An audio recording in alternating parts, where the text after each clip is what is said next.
Praise the Lord. परमेश्वर आप सभी को बहुत सारी आशीष और बरकत अनुग्रह दे। सो आज मेरे प्रियो हम परमेश्वर के पवित्र कलाम में से देखेंगे न्यायों की पुस्तक उसका 21 अध्याय और उसकी 25 आयत में लिखा है कि उन दिनों में इज़राइल का बादशाह कोई भी ना था जो किसी को अच्छा दिखता सो करता। सो हम देखते हैं न्यायों की पुस्तक में कि उस समय कोई राजा ना था, जो भी उनके मन में इच्छा होती सो वैसा ही करता था और अपनी मन मर्जी में वो जीते थे। और रूत की किताब 1 में लिखा है कि न्यायों के राज के समय में अज़ा हुआ कि उस देश में काल पड़ गया। और हम देखते हैं कि जब लोग अपनी मन मर्जी में जी रहे थे, परमेश्वर की इच्छा के मुताबिक नहीं जी रहे थे, तो उस समय परमेश्वर ने अकाल को भेजा।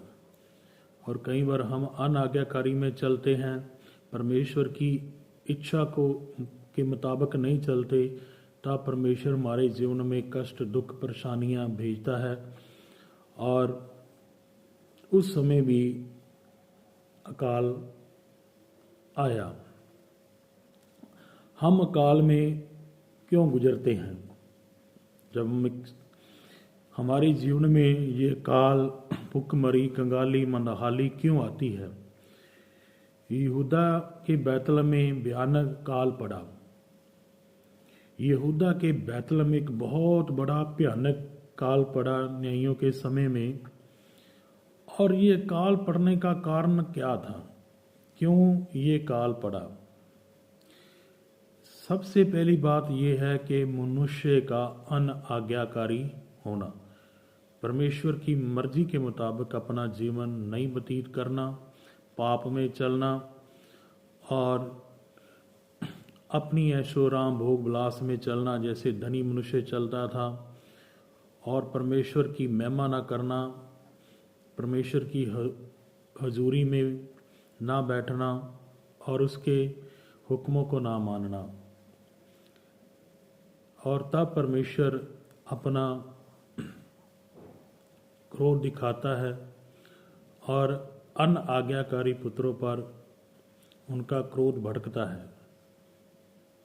सो ऐसे ही वहाँ पर परमेश्वर ने काल को भेजा, और क्योंकि वहाँ के लोग बुरे काम कर रहे थे, शारीरिक काम कर रहे थे, तब परमेश्वर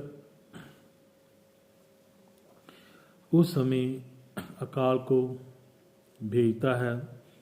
और यहूदा के बैतलम के लोग सभी दुष्टता के काम करते थे, तभी तो उन पर परमेश्वर ने अकाल भेजा। और उन दिनों में उनका कोई भी राजा नहीं था। जिनको जो कुछ पड़ता था वो वही किया करते थे, वो अपने मन की मर्जी करते थे। सो अपनी मर्जी के मुताबिक वो अपना जीवन जीते थे।